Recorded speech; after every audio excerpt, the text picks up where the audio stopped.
ചേച്ചി ചേച്ചി എനിക്ക് ആ ഡ്രസ്സ് മതി. അതല്ല, അതിൻ്റെ താഴെ ആ മഞ്ഞ മഞ്ഞ. അയ്യോ മഞ്ഞയോ? ഇവിടെ ഒന്നും വിചാരിക്കില്ലേ, താൻ കറുത്തിട്ടായതുകൊണ്ടേ ഒട്ടും ഭംഗിയുണ്ടാവില്ല. ഒരു പീച്ച് കളറൊക്കെ ഒന്ന് സെലക്ട് ചെയ്യേ. കാണാൻ നല്ല രസമുണ്ടേ, ഇട്ടാൽ നല്ല ചേർച്ച ഉണ്ടാവും. അത് തൻ്റെ ഇഷ്ടമാണ്, പക്ഷേ ഇത്രയും കറുത്ത തനിക്ക് ആ ഒരു കളർ ചേരില്ലാടോ. ഒന്നും വിചാരിക്കില്ല കേട്ടോ, സോറി. ആ എടി ചിന്നു, നീ അങ്ങാകെ കറുത്തു പോയല്ലോ. ഇനി കല്യാണമൊക്കെ ആകുമ്പോഴേക്കും ചെക്കനൊന്നും കിട്ടൂല. ആ പല്ലൊന്നും പൊന്തിച്ചേക്കല്ലേ കേട്ടോ, പല്ലൊക്കെ നന്നായിട്ട് അമർത്തി തേക്കണം. ഇത്തിരി മഞ്ഞളൊക്കെ ഇട്ട് കുളിക്കാൻ നോക്ക്. ആകെ അങ്ങ് കറുത്ത് പോയി പെണ്ണ്.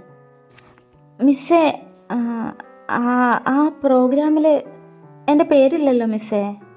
എടോ അതാണോ? അത് മാനേജ്മെൻറ്റിൻ്റെ തീരുമാനമാണ് കേട്ടോ. താൻ ഇത്തിരി കറുത്തിരിക്കുന്നതുകൊണ്ടേ ഇത്തിരി നിറമുള്ള കുട്ടികളെ മാത്രം ചേർക്കുന്നുള്ളൂ. താൻ വല്ല നാടോടി നൃത്തമോ അങ്ങനെ എന്തെങ്കിലും കളിക്കാൻ നോക്കേ.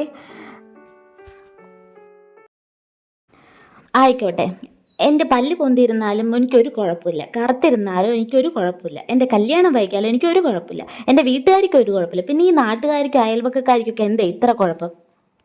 അല്ല മോളെ, പറഞ്ഞതാണ് ഇത്തിരി കറുത്ത് പോയത്. നിങ്ങളിപ്പോൾ കയറിയിരുന്ന് സംസാരിക്കുന്ന എൻ്റെ വീടിനകത്താണ്, അടിച്ചോടിക്കാൻ അറിഞ്ഞൂടായിട്ടല്ല. വീടിനകത്ത് കയറി വന്നിരിക്കുന്ന ആൾക്ക് ഒരു മര്യാദ കൊടുക്കണം. ആ മര്യാദ ഞാൻ നിങ്ങളോട് ഇപ്പോൾ കാണിക്കുന്നു. നിങ്ങൾക്കൊക്കെ ആ മര്യാദ ഒന്നുമില്ലല്ലോ. കറുത്തതാണോ വെളുത്തതാണോ? അത് ആ താഴെയുള്ളിടത്ത് അത് മതി, അത് മതി. അത് നിവർത്തിക്കേ. അയ്യോ നല്ല രസമുണ്ടല്ലേ എടി. അയ്യോ അത് മതി. എടോ ഇത് തനിക്ക് ചെയ്തില്ലടോ, താൻ നല്ല കറുത്തിട്ടായതുകൊണ്ടേ. ഞാൻ കറുത്തതാണോ വെളുത്താണോ എന്ന് നിങ്ങൾ നോക്കേണ്ട ആവശ്യമില്ല. ഏത് ഡ്രസ്സ് ഇടണം എന്നുള്ളത് എൻ്റെ ഇഷ്ടമാണ്. എടോ ഇനിയിപ്പോൾ നിങ്ങളുടെ അഭിപ്രായത്തിലാണോ ഞാൻ ഡ്രസ്സ് ഇടണ്ടേ? നിങ്ങളിവിടെ ജോലിക്ക് നിർത്തിയിട്ടുണ്ടെങ്കിൽ നിങ്ങൾ ജോലി ചെയ്താൽ മതി. വരുന്ന കസ്റ്റമർക്ക് അവർ ചോദിക്കുന്ന സാധനങ്ങൾ എടുത്തു കൊടുത്താൽ മതി.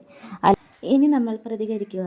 കറുത്തവളായാലും വെളുത്തവളായാലും നമ്മളിൽ ഓടുന്ന ചോരയുടെ നിറം ചുവപ്പ് തന്നെ. നന്ദി.